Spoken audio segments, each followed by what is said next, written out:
Here we go. I say that all the time. I say, here we go again. Yippee-ki-yay. We're alive. I'm Max, and I rant. I hope everybody's okay. For the last while, we've been reading from a book that we're almost done with, and that is The Darkening by Rob and Laura Petri. It's available at Amazon for like $7 or $8. I forget how much I paid for it, but it needs to be on your bookshelf. It's like, 90 pages or something? Let's get into chapters 32 and 33, and I'll tell you what we're going to do.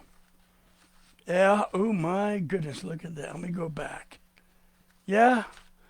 Okay, 32. This is step 8 in the 10 steps toward the brink.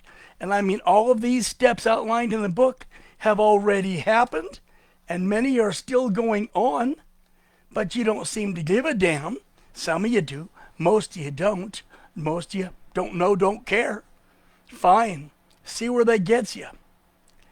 This is about the collapse of public, or if you will, government-funded education at every level. You understand, across the land, children are rammed through 12 years of public education, often graduating functionally illiterate. There was a case study in Boston very recently where 6 high schools, they took the seniors from all 6 of them, and not one passed the English competency exam. What the hell is going on with that? Big cities, Baltimore, Detroit, Chicago, same thing. LA, oh hell yeah. They're graduating functionally illiterate from our major city institutions down to even small town schools. The quality of education has fallen to one of the lowest in the world. You understand, when it comes to education, we went from being on top of the heap in the 60s to being laughed at by, my God, South Africa is laughing at us. Can you understand that? In addition, critical race theory, transsexual education, all sorts of abominable practices have been added to an already inadequate curriculum. The curricula across the country suck. They're inadequate. They've had valuable elements taken out. I mean, okay, they don't teach you how to write in longhand anymore. Script, if you will, copperplate, whatever. They don't teach you how to do that. And as a result, well, I had 2 English teachers I talked to who could not read a letter I wrote in cursive, in a particularly good-looking cursive, because I'm proud of my writing. I use a fountain pen, and I form my letters beautifully. They connect, they obey. Anybody with an education beyond what's been around the last 30 years can read it, but not today, not even an English teacher. God help us all. Let me introduce you to the American public education system. Inadequate, a crying shame, incapable of educating our kids. During the COVID hysteria, it became clear right away that our public schools are good for nothing more than babysitting, and they don't do a very good job of that when you look at campus violence in primary, in middle, in high schools. God damn it, people. Your school is nothing more than an overpaid babysitter. When COVID came, the parents were panicking. Oh my God, what do I do? I can't keep Joey at home. Why? Because it's like leaving your dog at home. He'll tear the place apart. He'll wreck it.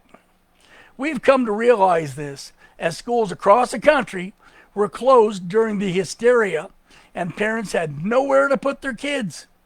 Indeed, the largest babysitter and brainwasher, yes, brain laundry in the world, is the American public education system. My praise goes to our current president for hiring Linda McMahon to dismantle the Department of Education. Close the education department. Let the states fend for themselves. Let the school districts listen to the parents. Let people teach our kids the way we want them taught, not the way they want them taught. You understand, the proof of what this is in the product. Proof is in the pudding. A gaggle of illiterate and socially maladjusted miscreants is what's pouring out of our school like so much blood from an open wound. All it took was a national hysteria like the COVID bullshit to expose the weak underbelly of an already broken public education system. It would seem the primary mission of our public schools indeed was to babysit. With or without the hysteria of an overrated virus, we've seen a massive failure to educate our kids. A case in Baltimore, Maryland. It was found that not a single public school in the city was teaching math or English. They weren't teaching it at all. Not one 12th grade student in the city passed the standard battery of tests for sixth graders. That means he's over 6 years behind, but you know what? He's going to get a cute little diploma. Parents are going to spend hundreds of dollars. He'll walk across the dais and be handed a piece of paper that isn't worth wiping your ass because it's not soft enough. These were high school seniors, your Baltimoreans, who ended up as dumb as a post with a lower level of education than sixth grade peers of the past. I wonder how bad our sixth graders are today. I don't even want to get there. The public school agenda is true. It's bread and circus because schools spend more time playing football, playing basketball, other games with other schools, competition, which becomes their top priority. In most schools where I live, sports are the top priority. Understand, in most school districts, it is common to fabricate a student athlete's grades, sort of change them a little bit, bump him up a bit, so he can continue to play on his school team. The kid's a good football forward, but he's flunking English. The report card goes to the office, it becomes a C or a B. School spirit outstrips academic achievement every time.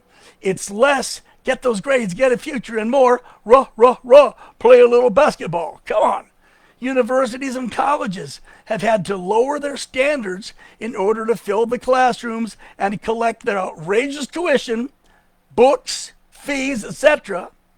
I mean, classes such as Math 500 have been created so colleges can bring students' math skills up to snuff before they can solve the more challenging, yet still dumbed down, Math 101. You know, if ignorance is bliss, these little bastards must be euphoric. Chapter 33. Step 9. We're one step from oblivion, people. Step 9. The collapse of private education at almost all levels is underway right now. Your parochial schools, your private schools, your charter schools, they're all under a constant attack by communist-led teachers' unions. As these unions hold a knife to the throat of public education, they've worked harder and harder behind the scenes to hamstring parochial and private education as well. They want to get into a position where they can hold a knife to the Catholic school system, to the Baptist school system, to these charter schools, private schools. Teachers' unions do not want to see a better education. They want to see more people under their control. Their influence over local school boards and state legislatures, that's been carried out boldly and without shame. They've worked hard and long to bring their opposition, they consider them opponents, private, charter, homeschooling, under their control. Even the Catholic schools have suffered their ethics, and they've begun supporting the acceptance and the recognition of immoral teachings such as extramarital sex, aka shacking up, transgenderism, there's a freak for you, homosexuality. These things are slowly becoming more and more accepted under pressure on Catholic schools by, in many cases, government entities.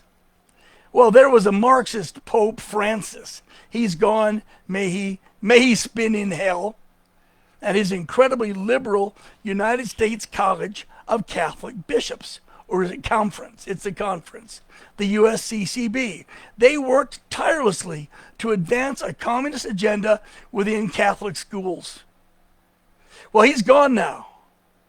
Now we got Pope Leo, who seems to have his head on his shoulders, seems to have an understanding. He's not a Jesuit, thank God for that.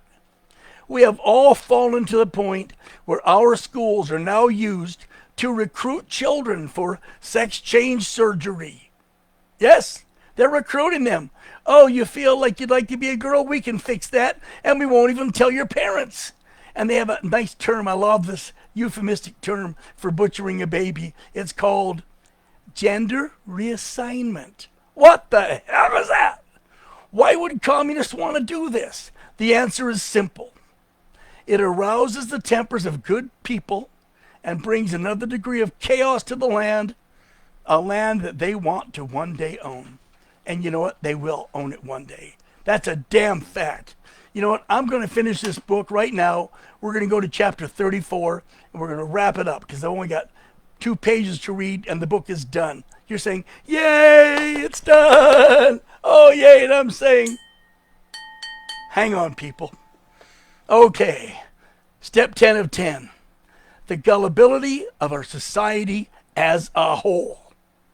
I guess I really could sell any one of you morons the Brooklyn Bridge. Your declining IQs, your increasing gullibility, they've become the stuff of legend. You've all had it too good for too damn long. You've never had to pay a terrible price for your freedom.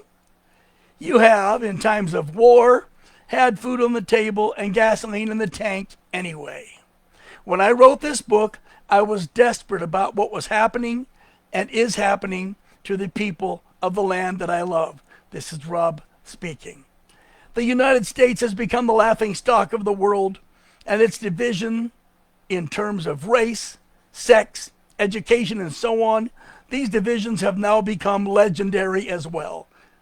How can you be so stupid? How is it that you can screw around with communism, DEI, affirmative action, and other experimental failures, things that have not worked anywhere else, but you think maybe they'll work here? Oh, come on. If you hold an apple in the air and let go, it will fall every damn time, unless you're a special guest on the International Space Station. It's one thing to experiment with technology, but yet another to experiment with the hearts, minds, morals, and fabric of society. Our wisdom, ingenuity, and conscience will always let us know if we're going in the right direction. That's for now. The purpose of this discourse is to implore you to come back to common sense. Only in the minds of the sane and sober can the thoughts, plans, and dreams of a non-communist world exist. America is still the land of the free and the home of the brave. We will struggle to give a better life to our children and their children. That's it. I'm done. Screw you all. By Rob and Laura Petri. We finished the book. You know, I want to give my opinion. This book echoes so much of what I believe. I know that the seeds of communism, the seeds of apathy, the seeds of ignorance were all sown here, way back under FDR. The Russians had a good handle here. They worked on us very well. Then the Chinese took over. And even today, even yesterday, you can see Xi Jinping's influence in this country and how they have been supporting major universities with college grants from China. The question there is, if this is like Harvard or Yale, one of these big Ivy League schools, ones that have endowments in the tens of billions of dollars, what in the hell are they doing getting any federal money for any reason? Come on, these bastards charge you $1 million to get a master's degree. You're knocking out $80,000 a year in tuition. Then there's books. Then there's housing. Then there's fees. Then there's. These bastards are sucking the money out of you. You're going in over your head in student debt. Your parents are getting a third mortgage on the damn house. And you're going to come out with a liberal arts degree that will get you an interview at Starbucks. Hey, my Chinese friends out there, the guys who are doing this to us, on behalf of me, I say, 我不爱你，我不看你，你们说不好人，放弃你。I have no love lost for the government of China. For the Chinese people, I say, Wada Pangyo, Debuchi.